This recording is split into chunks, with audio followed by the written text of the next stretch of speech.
So, hello everybody and welcome. Yes, welcome back here at BSN Network. Kanuki back here, BSN Network. This is the BSN Network podcast here today. It is Tuesday, June 15th. Hopefully everybody's having a day so far and a good rest of their day yesterday. It is in fact Tuesday, June 15th here today. Coming off of another night in sports, which there was a good amount of sports on last night, I would say. And we head into a big night tonight in sports. Brooklyn Nets play Game 5 tonight in Brooklyn. A huge game tonight. I think whoever wins tonight's game will probably win the series, because then that would mean Game 6 is an elimination game for whoever lost. And the Nets are going to be shorthanded. It's going to be Kevin Durant and nobody else, really. Although we did get news a little bit ago that James Harden is going to test his hamstring before the game. So there's a good chance, I think, that he could very well play now. And the reason I think that is because earlier today the injury report came out and it said that James Harden is out. A little bit after that, it said that he's doubtful. So he still is doubtful, which still is not ideal. But they said that he's going to test his hamstring before the game and shoot arounds. Obviously, I'm sure do a movement, do some movements. Obviously, he's got to, what he does, he's got to try. And if he feels good, he's going to go out there and play. I wouldn't be surprised even if he feels I wouldn't be surprised if he goes out to play. If he feels terrible, he probably won't play. But I said this the other day.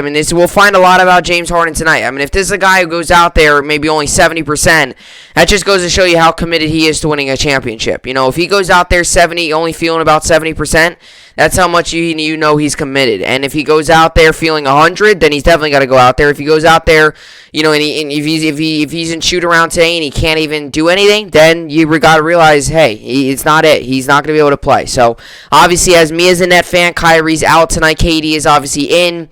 No surprise there. He's not got injured yet. Knock on wood. And James Harden is going to test his hamstring before the game. So big game tonight. Mets obviously got a win last night, which was a good win for them against the Cubs. That game was moving really quickly. The first 3 innings, there was only one hit, I think. I know Peterson pitched very well. Peterson finally pitched well. I said yesterday he's been pitching terrible. He has. He's been awful. He's got a ERA just north of 6. And then now it's probably just about 6 or just south of 6. I'm not 100% sure, though, but he was up there in the ERA. He pitched very well last night. Jake Arrieta did not pitch bad, but, he got roughed up in the 4th, 5th, and 6th inning. He left, 5 innings pitched, 4 hits, or I think, 4 runs scored. I don't think 4 hits. I'm not sure exactly. Might have 4 hits, but 4 runs allowed, so he didn't pitch bad. He's just not what he was, so really as a Cub, if you're a Cubs fan, what do you expect? You can't expect him to go out there and throw 9 shutout innings. But at the end of the day, I thought he I thought he still played pretty well. He didn't pitch terrible. But yesterday I said, the pitching matchup yesterday, I didn't think it was anything special. It was Jake Arrieta and David Peterson, and Arrieta's had a very good career, but it's a big time difference from what he was. So Mets got the win yesterday. Today we got the Yankees on, Islanders on, Mets on, Nets on. So a packed night in New York sports. You got and luckily I'm only a Yankees and a Nets fan. Now, sure, I would love to have my hockey team in the playoffs, although I'm going to get to the Rangers today. They hired their new head coach, which I really like the move. But I love as many playoff teams as I can get. But tonight, big night in New York sports. Mets, second game of the 4-game set against Chicago. Yankees open up a 3-game set in Buffalo against the Blue Jays.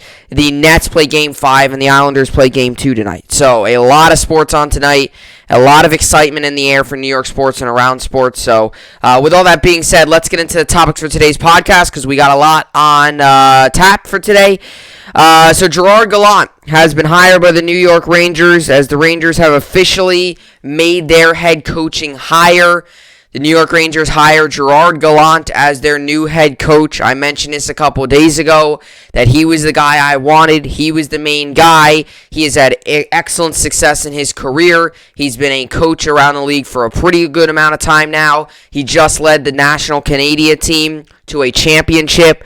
This is a guy who's got a lot of winning in his background, a lot of winning, and a little bit more winning. He's got a lot of winning, a lot of success, and he's coming to a young team that is hungry for knowledge, that is hungry for success, that is very close to making the playoffs and very close to having a lot of success. This was the right hire in so many different ways. And I got to admit, as a fan, a couple years ago, I was mad about the Gaze hire. Boone hire, I was iffy about, was not a big fan about it. I was more fed up that the Yankees fired Girardi. That's besides the point.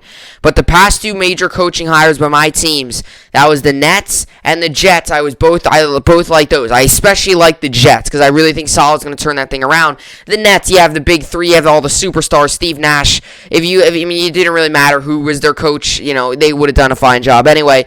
And now with the New York Rangers hiring Gerard Gallant is exactly what the Rangers need. And this answered a big question with the New York Rangers. Are the Rangers in a win-now mode, or are they still in a building phase? With this hire, they are now in a win-now mode, which could mean that their plan this offseason could be big and might be going out there and getting a lot of different players. So we'll get into that.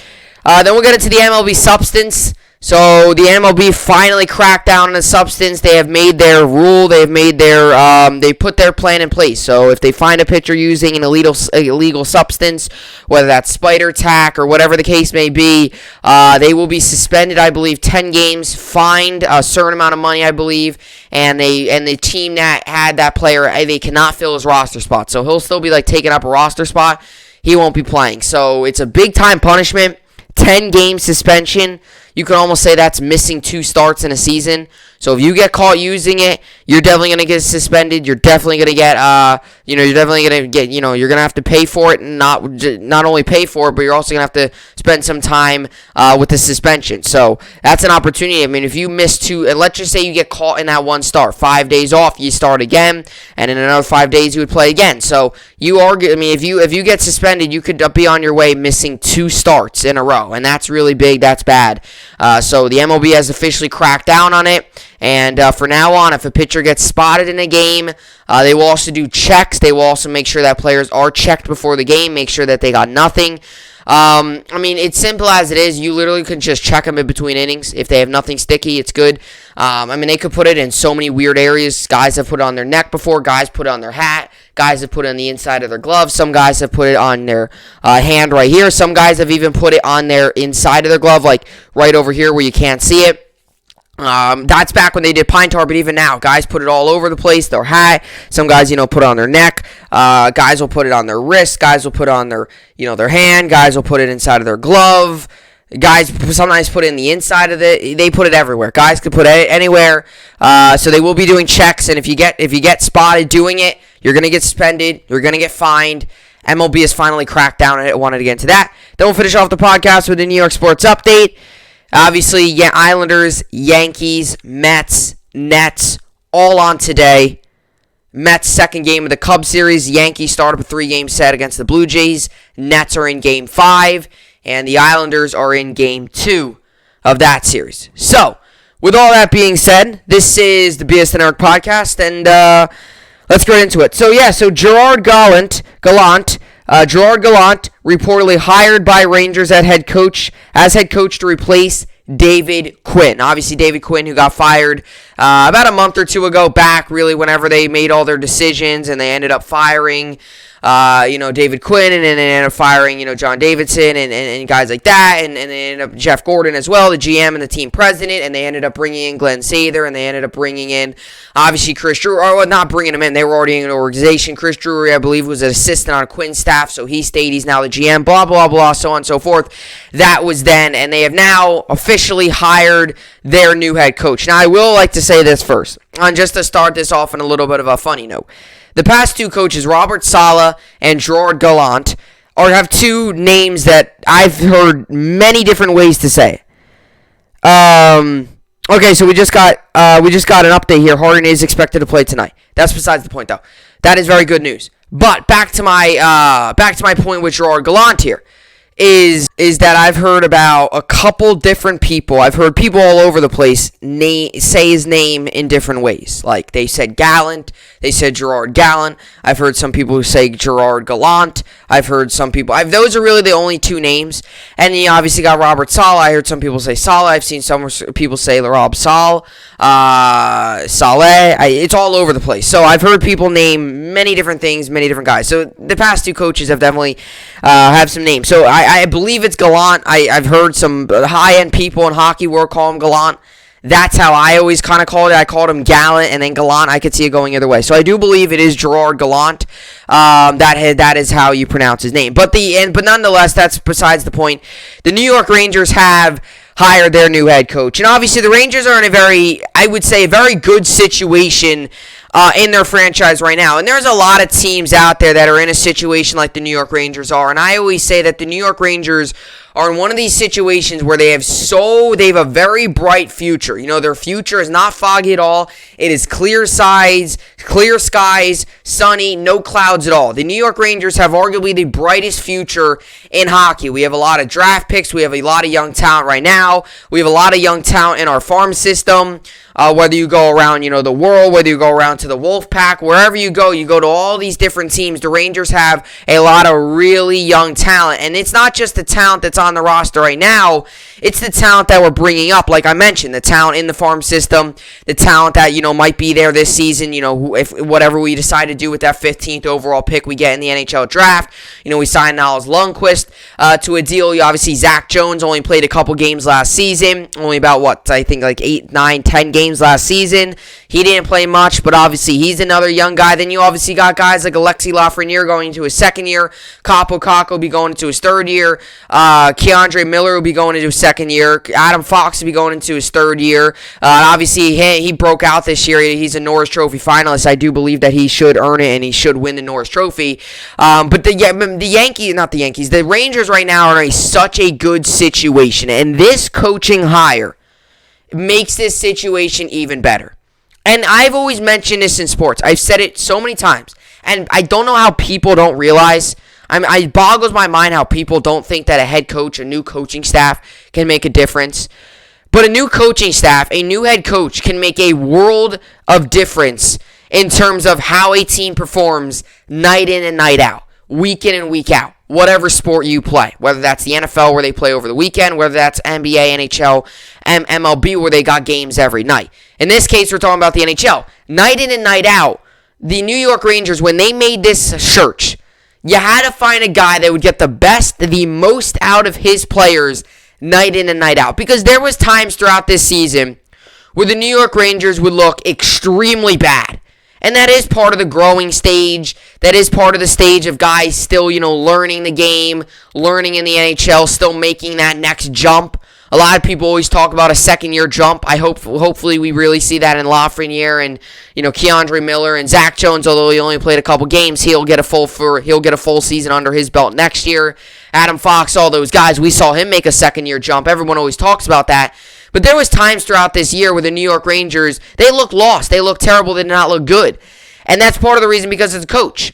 You need to have a coach that's going to be really, really, really, really, aggressive. A guy that's going to really be able to go out there and really, make sure the players are focused in for not 50 minutes of hockey, not 40 minutes of hockey. They're going to show up every night, put 100% effort out there, and they're going to show up for 60 minutes of hockey. And that's what the Rangers need. They need a coach that's going to mentor young guys. They need a coach that's already coached young guys. And most of all, a team that is searching and is hungry and is a team that is really close to success. We got a coach that has had a lot of success and a lot of success recently recently. I'm not talking about success that happened 20 years ago. I'm talking about success that happened within 5 years. Literally just a week ago, Gerard Gallant was the guy. He led Team Canada to the championship in the IIHF, which I was watching a little bit of that. He led that team to the championship. That was literally a week and a half ago. So you're talking about recent success. He's had it with them. Also, you think it's hard to coach a team? Let alone he coached the Vegas Golden Knights in his first year of the franchise.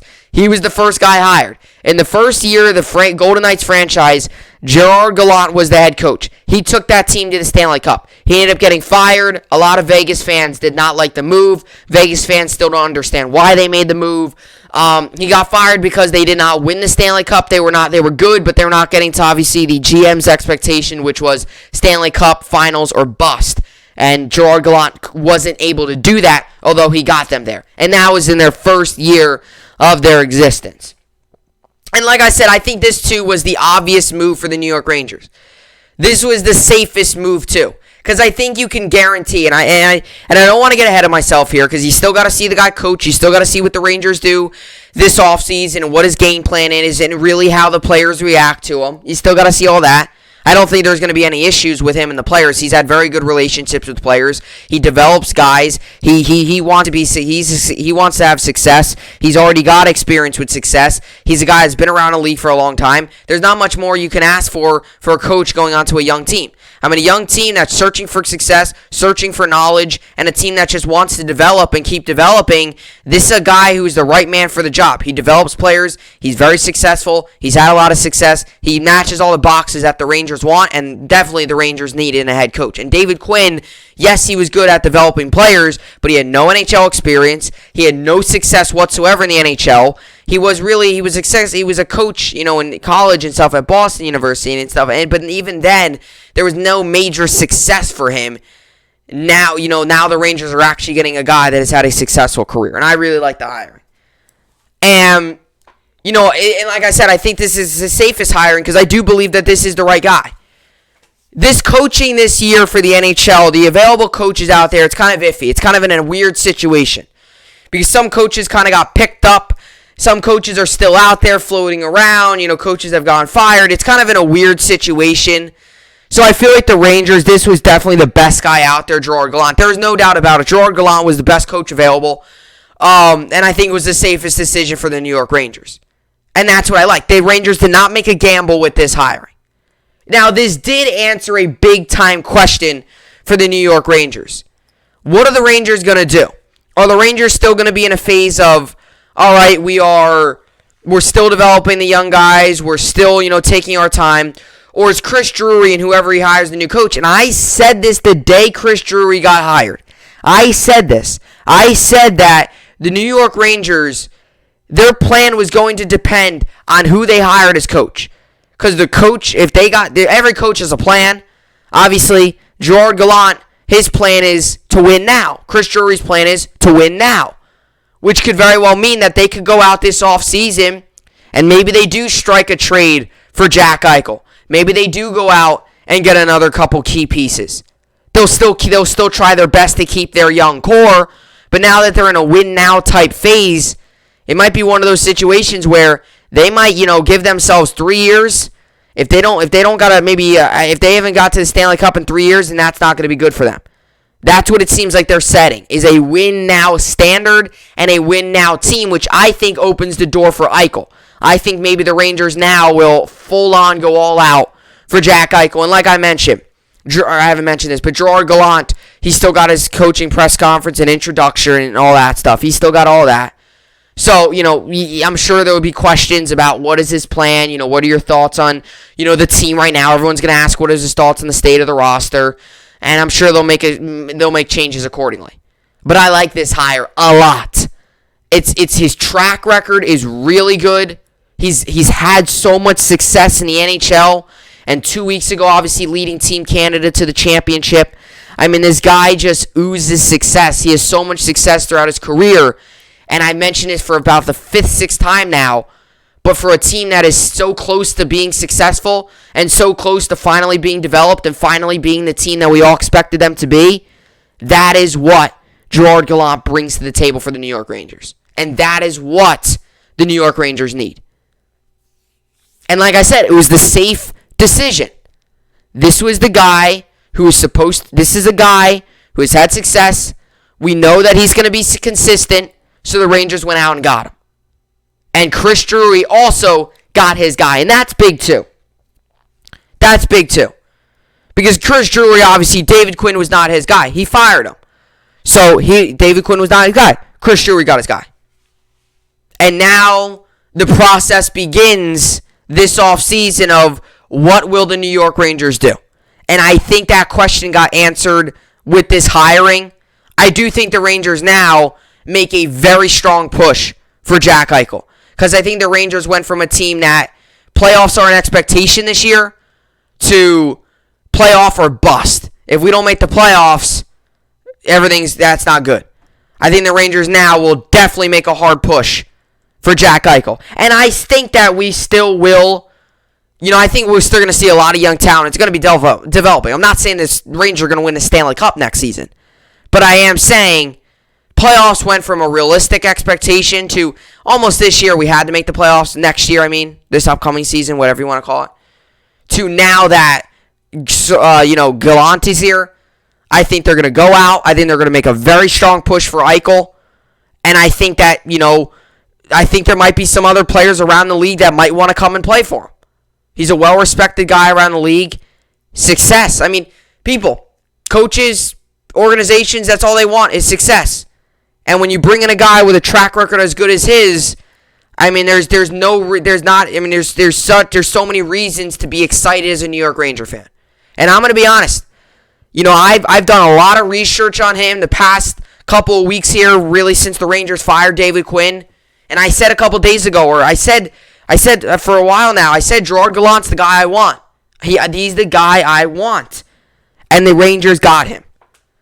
So if you don't believe me, you can go watch the other podcast. Gerard Gallant was the guy I wanted as the New York Rangers head coach. And the Rangers got him. And I believe he was the best coach available. I believe he's the safest. And he's going to be the most consistent. And I believe the Rangers' future just got a whole lot brighter. And I think it answered the big question. Are the Rangers going to be passive this offseason and work with what they got?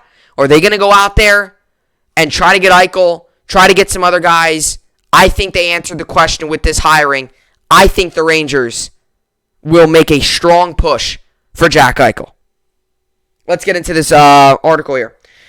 Gerard Gallant reportedly hired by Rangers as head coach to replace David Quinn. It's already an upgrade because Quinn had no NHL experience. Gallant's already got NHL experience. He's got a lot of it. He was a player and he's been a coach. So he's got a lot of it. He's done both phases of the game.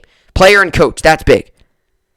The New York Rangers have reached an agreement to hire Gerard Gallant as the club's 36th head coach Monday, according to Larry Brooks of the New York Post. Pierre LeBrun of TSN reported Gallant will receive a 4-year deal. Gallant replaces David Quinn, who compiled a 96, 87, and 25 record from 2018 to 2021 while helping guide the team's rebuild. It was an unprecedented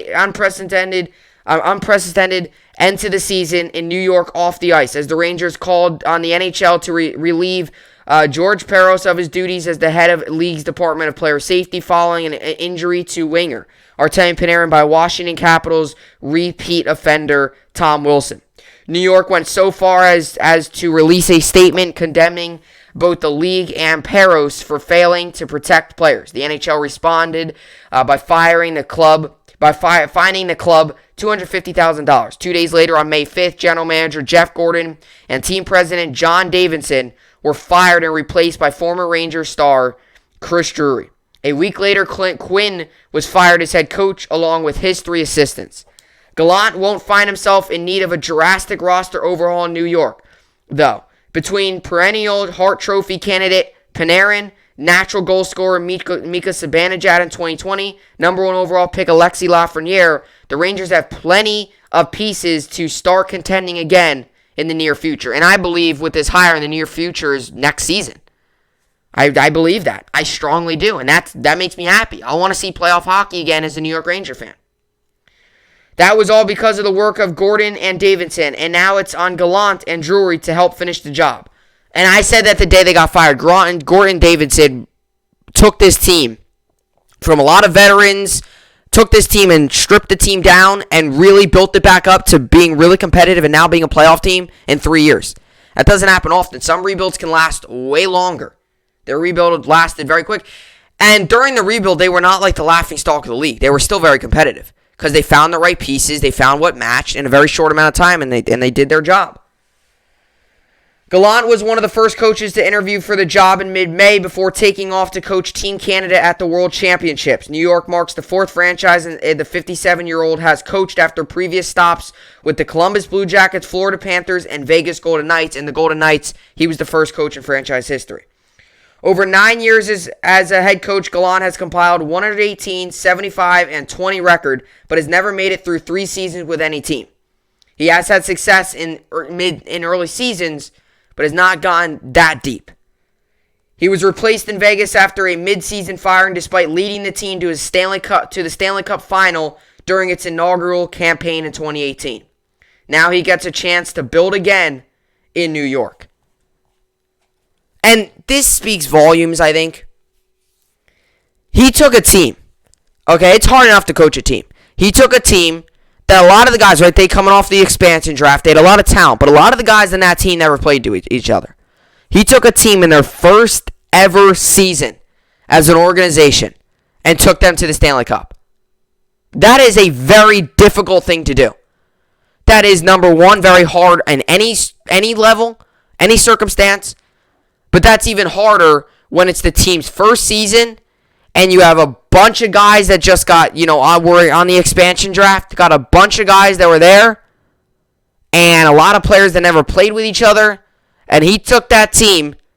And with his knowledge, being a player before, having to mix up rotations and roster spots and stuff like that, he took that team to the Stanley Cup. That, I think, out of all the other accolades in his career, I think that is the biggest. Even though they did not win, I believe they lost to the Capitals. Even though they did not win the Stanley Cup, the fact that they got there in an inaugural season and the fact that they were that good, I think that is the highlight.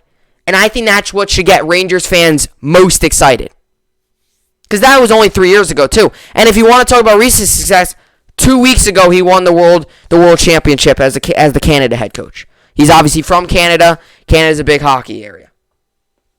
So, it's big. I mean, I think the Rangers now are in a win-now type mode. They are in a win-now mode. Because Gerard Gallant is the coach that will win now. He literally did it with Vegas. Their first season as a franchise, he won. I mean, he won. He got to the Stanley Cup. Talk about win now. That's his first season you're going to the Stanley Cup. That's a nice welcome gift to the NHL. And the Vegas Golden Knights have been very well. And I mean, you got to look back at it. If Gerard Gallant is not the coach, who knows if they make it? Who knows if they're there now?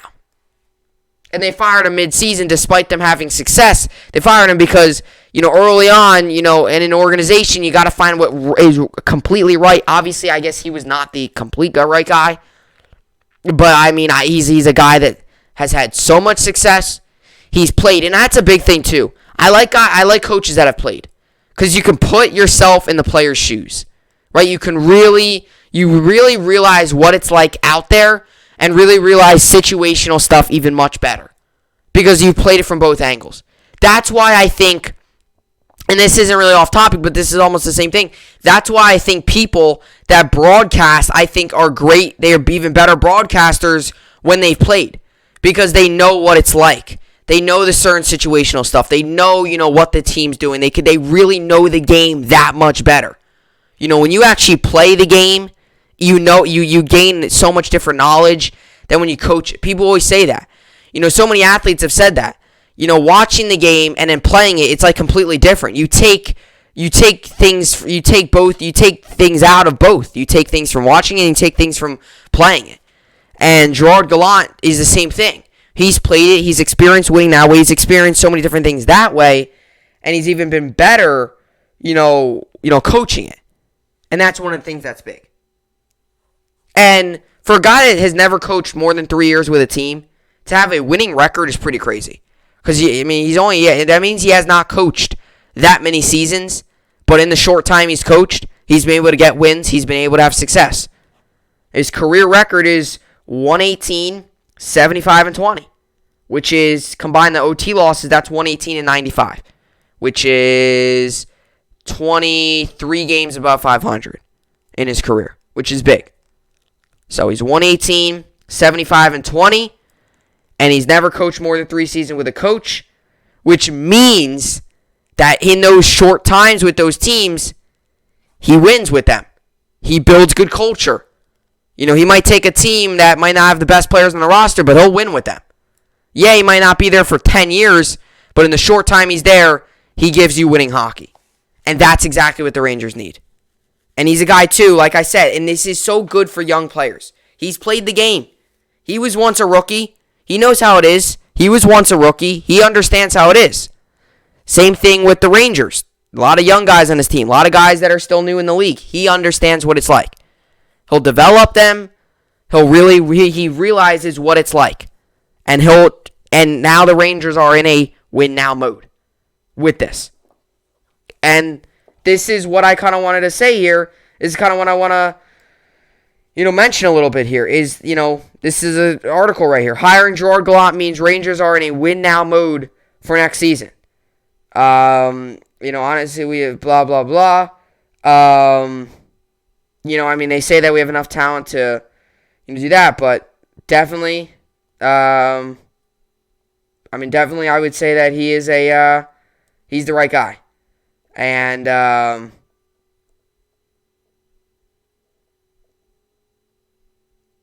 definitely think he's the right man for the job. I do. And I'm happy about it. Because the Rangers went from, David Quinn, it was nothing about him. It was just, he's never had any NFL, he's never had NHL coaching experience. He was never even in the NHL. He's been a college coach his whole career. So to then come up to the NHL, I understand he was supposed to develop the young guys and do all that, but even in that case, I just don't know about that. So I am glad that we went a route. He's got experience, and that's one of the big things. For a young team, a coach with experience, he's already played, I'm very happy about this hiring. And the Rangers now, I believe next season should, and I think will be a playoff team, depending on what we do in the offseason. We got to also make some moves. And I do think now the Rangers make a very strong push for Jack Eichel. So that's what I got for the New York Rangers, hiring Gerard Gallant as their new head coach. And very exciting news there. All right, so I wanted to get into, coming up next here, MLB substance crackdown. The MLB has released what they expect. If you use a substance, you're gonna pay for it. You're gonna pay for it. You're gonna be suspended, and you're gonna get ejected. It's not gonna be good. So the MLB is finally cracking down on the substances. I'll talk about that coming up next.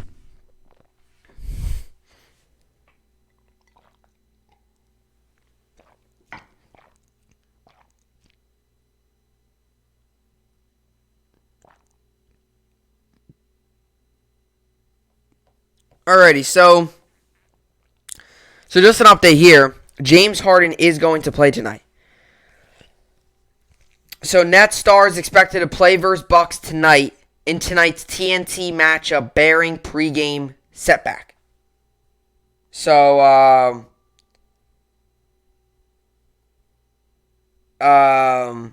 yeah. So he will be playing tonight, which is big.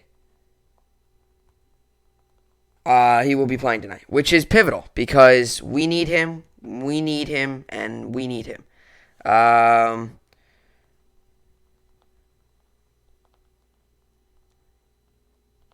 And like I said, and I'll get to this MLB thing in a second because this is what the topic's about, but I want to say one quick thing on Harden, and I'll mention it more when I get to the Nets. But one of the things I want to say about Harden is, and I said this, I've been saying this, I was talking yesterday to someone about this, we'll find out what Harden is. And if he's injured, he's injured. If he can't walk, then not going to go out there and play. But we'll find out what Harden is all about.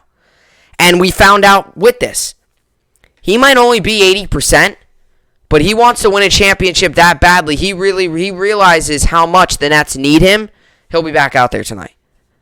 Now, sure, he might get some criticism now. People saying, "Oh, was it really that bad? If he could just come back like that." But now that he's coming back, that's big. So the Nets all of a sudden went from me really worrying about them to me thinking that they could pull this thing off tonight. Because KD and Harden, I think, are more than capable to beat the Bucks. And if the Bucks win tonight, then KD and Harden got to take their talents to Milwaukee. So, I was genuinely concerned about the Nets. I mean, when I heard yesterday that Harden and Kyrie were going to be out for Game 5, I actually thought the Nets were done for the season. Not just Game 5, I thought their Nets were done. But now with Harden coming back, it gives me this real thing that I believe that the Nets could win tonight, and I think they could take this series. I have no issue with it. Because the Nets are, with he's been our best player. He's been put everything together. So now you get him back, and even if he is 80%, I was talking to people last night about this. Even if he's 80%, take some of the attention off of KD. Just be another guy out there. You don't need to put up 40 points and 10 rebounds and 15 assists and no turnovers. But I mean, if you at least go out there and just facilitate and and can make some good passes and assist and play make. If you could do that and take some of the attention off of KD, that's big. That's big. So Harden's back. That's huge. Very happy about that. But we got to get to the MLB. As the MLB now has officially cracked down on the substance. So, MLB to enhance enforcement of foreign substance rules will start June 21st. So, we right now are on June 15th. It's going to start June 21st. Doesn't matter. I don't really think it matters that much. To be honest, I'm not really worried. Or not worried, I shouldn't say worried. I was reading another quick thing about James Harden. But I'm not really... I don't think it matters. It's officially enforcing on June 21st, so I guess all these pitchers that have been using it, you can use it maybe one more time, and then that's it. Pad your stats a little bit more. But here's my whole thing with the MLB substances, okay? And I don't really think this is, and the MLB won't tell us this, but I don't really think that this is because of, because pitching is unfair. I don't really think it's because they're bad.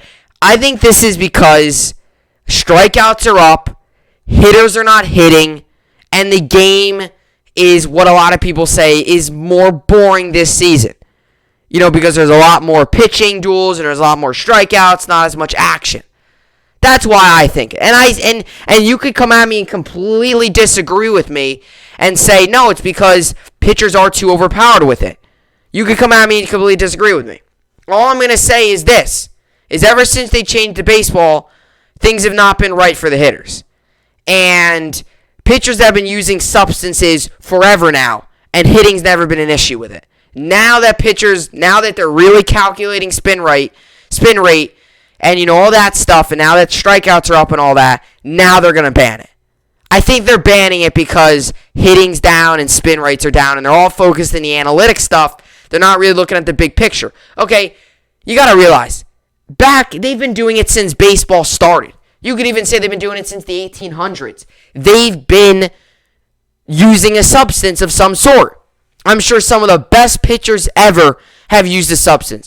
You can't tell me if you're in a cold September game or if you're in a cold April game to start the season that pitchers had something on their hand, whether that was whatever they call it, the spider tack, or whether they call it the pine tar. You can't tell me they had something on their hand. I can almost guarantee to you that these pitchers in the MLB had at least something on their hand, and we're going back since the beginning of baseball. They've been using it forever now. And personally, one of my thoughts on it, it doesn't really matter to me because I've never really thought about it since this year, because now that strikeouts are up and hits are down and runs are down and there's not much offense, now all of a sudden MLB feels the need to do something. People, they've been doing it for years now. They've been doing it for years. I don't really mind if they keep doing it. You got to look at it. You got to look at the swing paths of the batters. I don't really care. They've been doing it for years. Now all of a sudden that the hitting is down and that all that other stuff is down. The hitting is down. The home runs are down. Strikeouts are up. And the strikeouts, I think, that are up, I think that's even more of an eye-opener because the strikeouts are up, which is big. Home runs might be down. That's okay. But if hits are up and singles and doubles are up, you can understand why. But the fact that strikeouts are up and a lot of players' spin rates are up, that's big. I mean, you could make the same argument about steroids. You could say that back then there was guys using steroids. I mean, you got to wonder, how are these guys hitting 500-foot home runs? Let me ask you that. I mean, it's the same thing. 95-mile-an-hour pitch coming down the middle. How are some of these guys back then hitting 500-foot home runs? I believe that back then they could have used some sort of substance, or not substance, some sort of enhancing drug. I believe it. Now, back then they didn't have the technology. They were not really testing you all the time to make sure if you had it or not. Back then in baseball, there wasn't that many rules. You could go out, you could eat in the dugout. You could smoke in the dugout. You could do a whole lot back then in the dugout. I'm talking back then when you had Babe Ruth and all those guys, and even before them, and you had, guys like, Ty Cobb and Honus Wagner. You're going way back. They've been using substances for a really long time. Now that strikeouts are up, they're really starting to find out that spin rates are all of a sudden down. People, there's no hiding it. Players use it. Garrett Cole, I'm a Yankee fan. He uses it. There's no hiding it. I could look back at 6-7 games this season where he's got stuff on his hat. I mean, it's so obvious. His hands stick to his hat. The spin rates are up. It's obvious he uses it. He could still be a dominant force when he doesn't. He showed it against the Twins. Pitched a very good game that game. He didn't have it. He also struck out Josh Donaldson, two or three times, something like that, against him. They're just doing it because the spin rates are up. That's why they're doing it. And people who say this, and I like Bauer a lot. I like Trevor Bauer a lot. I have no issue with him. No issue with him. I know a lot of Mets fans hate him and they despise him and he didn't come to the Mets. That's all. I understand that. I get where you're coming from. I have no issue with him. He never was going to come to the Yankees. He's never really had any issues with the Yankees. I have no issue with him. He's played for the Indians. He's played for the Reds. It's not like he's been a Yankees guy. I have no issue with Trevor Bauer. That's the point. But I do disagree with one thing that he says. He says a lot that hitters are allowed to use pine tar, so why aren't pitchers allowed to use some sort of substance? Now, I want to say this, and I don't know why people still don't understand. Pine tar does not make you hit the ball farther. Pine tar does not make you hit better. It doesn't. It's proven. There's guys out there that don't use pine tar, and they hit perfectly fine. I mean, there is. There's guys out there that don't use pine tar, and they hit perfectly fine. There's guys out there that use pine tar and stink. Pine tar does not make a difference on how hard you hit. Just because you have pine tar in your bat, that doesn't mean that you're going to hit more home runs than someone else. It's the truth. I mean, Gary Sanchez, for example, he uses pine tar. How's he in this season? Not very good.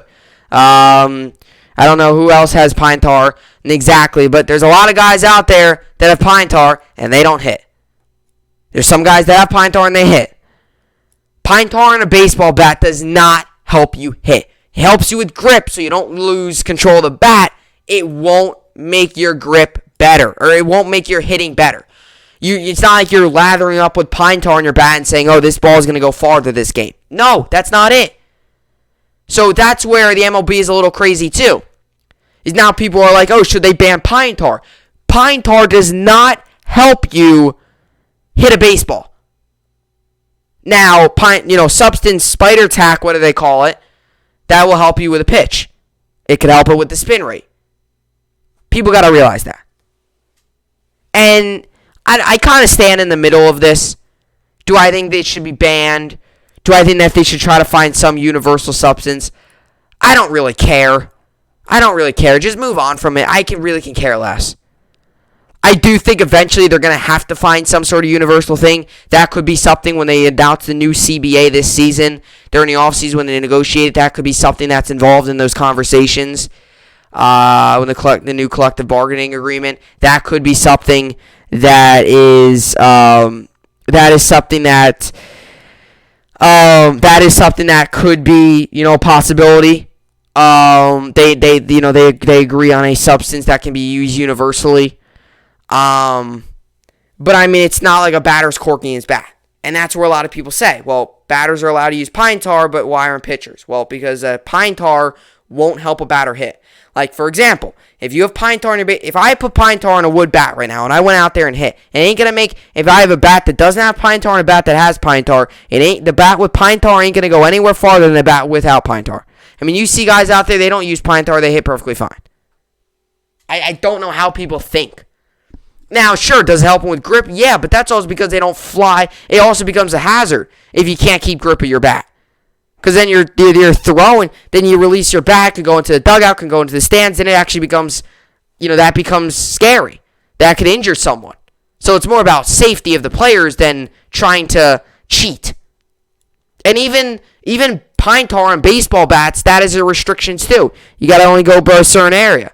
Players, I mean, I believe George Brett, right? He's the famous, right, with the pine tar. He had it too big. The umpires called him out. That's one of the most famous things ever. Him and the Yankees. George Brett, they call it the George Brett pine tar rule. He went too over. There's supposed to be like a certain area where you can have pine tar. You can't have more of it. You can't have any. You can't be like a certain length. I forget what it was. I think it's like, it might be where like the sand color is different. It might be like right at the end of the handle. It can't go onto like the barrel.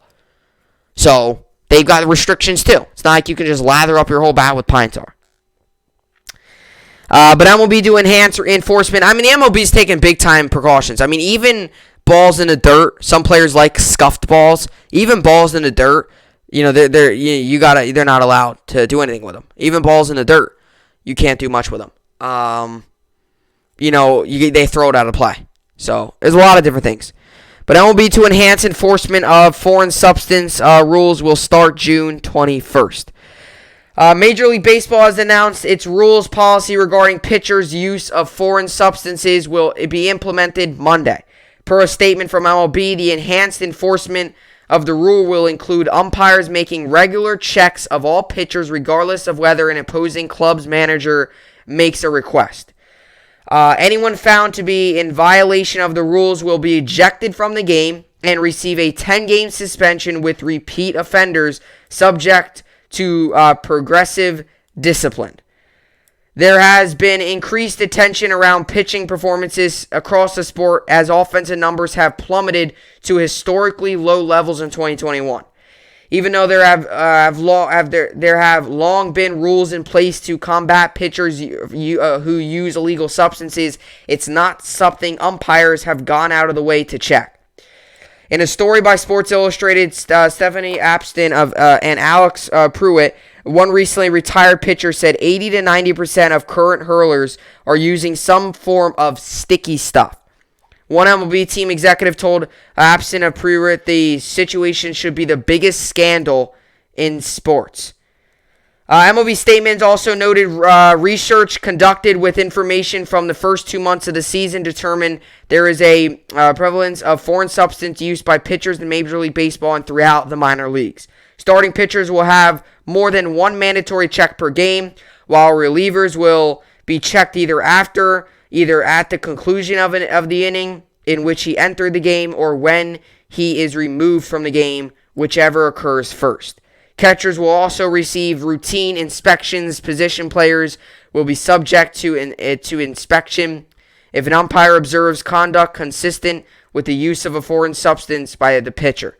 Heading into Tuesday's game, the 30 teams have a collective .238 batting average and are averaging a record 9 strikeouts per game in 2021. The .238 average would be the second lowest in MLB history, 1 point ahead of what it was in the 1968 season.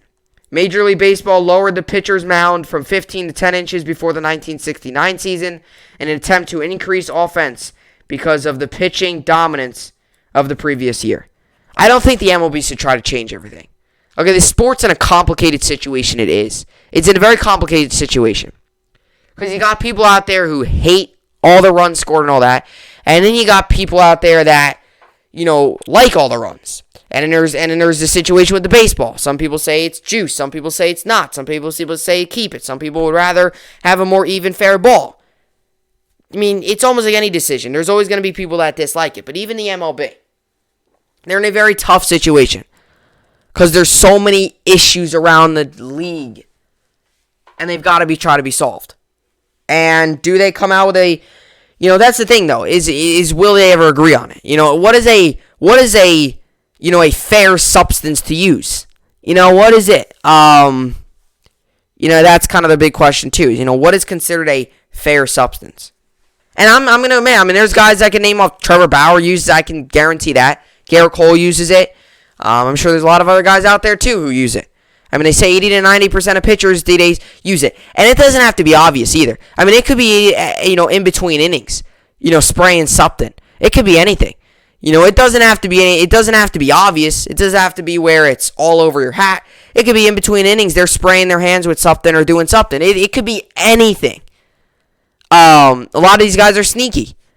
It could be, something they can make it not obvious. Maybe it's something where it's in the palm of their glove, and whenever the ball hits it, it could be anywhere on them.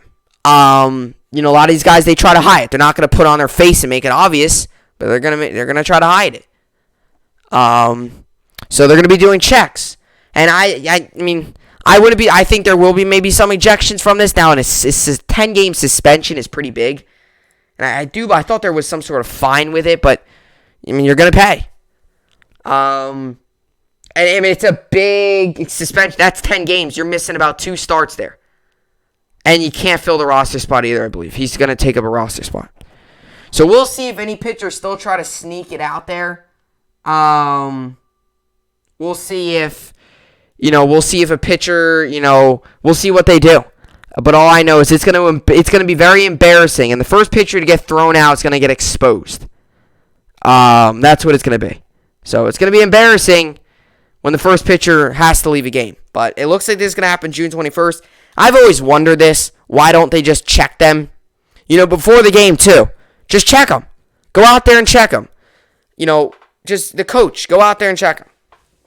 There's now mound visits that you got to do remaining. Now, why don't you do checks remaining? Each coach should have about 3 checks a game. If they see somebody that's doing something suspicious, if after each play they're touching the inside of their glove, or some guys just touch their hat, how it is, but if they're touching their hat and they're coming off like this and their hands are sticking off of it, check them. I thought this was a little harsh, though. 10 games, that's a lot. It's a lot of games. And let's say you get suspended twice for it. That's 20 games. Plus whatever if for repeat offenders, they're going to get more. So you could be, if guys keep doing it, they can miss up to 25, 30 games. So the suspension's big. If I would maybe make it where you miss 1 start and get fined. That's how maybe.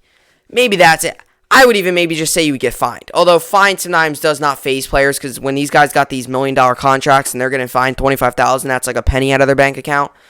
So I think that's why they did it. I think that's why it's so harsh, because they want to stress that don't use it. You're not going to get fined. You're going to get suspended. And I do believe you might get fined as well. So it's big, though. And we'll see if the offensive numbers will go up. We'll see if pitchers start to struggle. We'll really see. And, we'll see some of the top pitchers in the game, how they respond to this, starting June 21st. So, I think it's exciting. I think it's not exciting that they're got to do this, but I think it's gonna create a lot of interesting stories throughout the rest of the year and then into next season and into the offseason as well, what they decide to do. All right, so let's get into the New York sports update and finish off this podcast here. As for yesterday's game in the NBA, Clippers won, so they tie the series at 2-2, and Hawks win. So they tie the series at 2-2 as well. Bucks, Nets play today. Nets come in this game, series tied 2-2. Bucks come in this game, series tied 2-2. Bucks are 2.5-point favorites. The over/under is 221.5 for this game. This game comes on today, 8:30 p.m. Eastern Time on TNT. Give me the Nets. James Harden, Kevin Durant. Give me the Nets. I said I was going to give the Nets the loss. But with Harden coming back, he's been one of our best players. That's what you need. So as for the NHL, the Golden Knights won yesterday 4-1. They moved to 1-0 in the series, and today we got the Lightning and the Islanders at 8 p.m. Eastern Time on NBCSN. Give me the Islanders. The Islanders played really good game 1. They were the better team. They were a lot better than the Lightning. Give me the Islanders. As for yesterday, MLB games, the Dodgers won, Mariners won, A's won, Giants won, Tigers won, Reds won, Rockies won, Cardinals won, Rays won, Indians won, Nationals won, and Red Sox won. Mets won yesterday 5-2. They moved to 33-25 on the season. As for today, we got the Nationals and Pirates. I'll give Nationals the win. Indians, Orioles, I'll give Indians the win. Red Sox, Braves, I'll give Red Sox the win. Astros, Rangers, I'll give Astros the win. Rays, White Sox, give Rays the win. Brewers, Reds, give Brewers the win. Royals, Tigers, give Royals the win. Cardinals, Marlins, give Cardinals the win. Rockies, Padres, give Padres the win. A's, Angels, give A's the win. Giants, Diamondbacks, give Giants the win. Giants, Diamondbacks. Okay, Nationals, Phillies. Dodgers, Phillies, I'll give Dodgers the win. And Twins, Mariners, I'll give Twins the win. Mets also play today, and the Yankees do as well. Mets play today. They come in this game 33-25. Cubs come in this game 38-28. This game comes on today, 7:10 p.m. Eastern Time on ESPN. Mills is on the mound for the Cubs, and Taijuan Walker's on the mound for the Mets. Over-under is 8.5 for this game. Walker's been dominant this season with a 2.07 ERA. 5-2 with a 2.07 ERA. Give me the Mets the win. Yankees also play today. Yankees come in this game 33-32. Blue Jays come in this game 33-31. This game comes on today, 7:07 p.m. Eastern Time. You can find this on Sportsnet, and you can find this on Yes Network. The Yankees got Jordan Montgomery on the mound. He's 3-1 with a 4 ERA. And the Blue Jays got Hyun-Jin Ryu on the mound with a 5. He's 5-4 with a 3.34 ERA. The over/under for this game is 9. And 66% of people say the Blue Jays will win. And, the Yankees got to prove to me they can hit before I give them a win. I think the Blue Jays win this game. Ryu's a good pitcher. Hyun-Jin Ryu's a good pitcher. The Yankees can't hit off of some of these other guys. They're going to struggle against him. I think the Blue Jays win. Although I hope I'm wrong, and I hope the Yankees win. Alrighty, as for fantasy baseball, I'm currently winning 47-38. And today I've got going Will Smith, Matt Olson, Whit Merrifield, Josh Donaldson, Marcus Semien, Jake Cronenworth, Gene Segura, Christian Yelich, Austin Meadows, Dylan Carlson, Avisel Garcia, Josh Ross, and Yadier Molina. And I got Frankie Montas and Zach Eflin on the mound. I got an injury update as well to report. And an update on Luke Voigt. So Voigt oblique transferred his rehab assignment from AAA Scranton Wilkes-Barre to AA Somerset on Tuesday. So he'll be doing a rehab assignment with the Somerset Patriots today. And as for Tyler Glasnow, not so good news on him, but this is the injury update on him. Glasnow elbow is scheduled to undergo an MRI on Tuesday. Adam Berry of MLB.com reports. Anytime you see elbow and pitcher in the same sentence, it ain't good. Especially when that's a pitcher, and he's a pitcher like him. He's been one of my best starters on my rotation and one of the best players on the Rays. Would be a big loss. I don't even want to say what it could be. I'm not even going to say it. You already know what it is. It's things that you gotta think like that. You gotta think that off the top of your head. But it's just how baseball is. Elbow injuries can lead to other things. I would assume realistically, I think he would probably land on the 10-day IL if it's an elbow. Even if it's not that bad, you gotta at least be precautionary with it. You can't just throw him back out there. But I hope it's not Tommy John. If it's Tommy John, he's done for the year. That is a huge loss for my fantasy team. I hope that it's a small elbow injury, and he doesn't even land on the IL. It just needs a couple days rest, and he'll be back out there. But with it being elbow and him maybe getting an MRI, I wouldn't be surprised if he misses 10-day IL, which wouldn't be terrible. It wouldn't be good, but it's not the worst case scenario. But James Harden back tonight for the Nets. That's big. That might be the best news we've gotten all day. There's not been too much news in the sports world today. Yesterday, obviously, Rangers hired Gerard Gallant. I had a world of emotions yesterday because I heard that, obviously, Kyrie was out, which didn't surprise me. And then I heard that James Harden, he made progress, but people didn't think he was going to play. So, I wasn't surprised there. I knew KD was still going to be in. And then Harden got it in, and I know. And then Gerard Gallant, the Rangers hired him, and I was very fired up about that. And then I heard that Harden was going to be out. I was like, oh, gosh. All right, so you got good news on the Rangers front, but then you got bad news on the Nets front. So, good thing Harden's in. This is a must-win game for the Nets. I said it. I think whoever wins tonight's game wins the series. Because then, especially if it's the Nets, because then you have the opportunity Game 7 to come home, and if it's the Bucks, you head back home Game 6. The Nets got to win tonight. The Nets have got to win. Both teams have got to. Each team, tonight's a must-win, because then you can't fall down 3-2 in the series. That's tough. So, but yeah, Nets on tonight, Yankees on tonight, Mets on tonight, and the Islanders on tonight. So, a lot of sports tonight in New York. A lot of playoff games, or 2 playoff games tonight. You got the Nets and the Islanders. Pretty cool. 2 New York teams are the only 2 playoff games for NHL and NBA. That just goes to show you how successful New York's been in the basketball and NHL front. So, a lot of hockey and basketball are very good in New York right now. Rangers hired Coach Gerard Gallant, who I really like. Knicks made the playoffs. Islanders right now are up 1-0 in the series, and the Nets are in the playoffs. So, basketball and hockey in New York is going very well right now. Baseball, it's about 50-50. Mets are doing well. Yankees are terrible. Football, it's Jets, Giants, both, building and building for the future and, getting better. And then you have, that's it. We got no other teams in here. NBA, NHL, MLB, and NFL. But NBA and NHL definitely most successful right now. With the Nets and the Islanders both in the playoffs and both relatively deep. The Nets game 5 of the second round, and Islanders, obviously, they win the series. They're headed to the Stanley Cup. But anyway, that's what I got for the podcast here today. Hopefully you all enjoyed it. It was another very good podcast in the books. And, if you're a New York Ranger fan, comment down below your thoughts on Gerard Gallant hiring. I would love to hear your thoughts. I would assume they're good.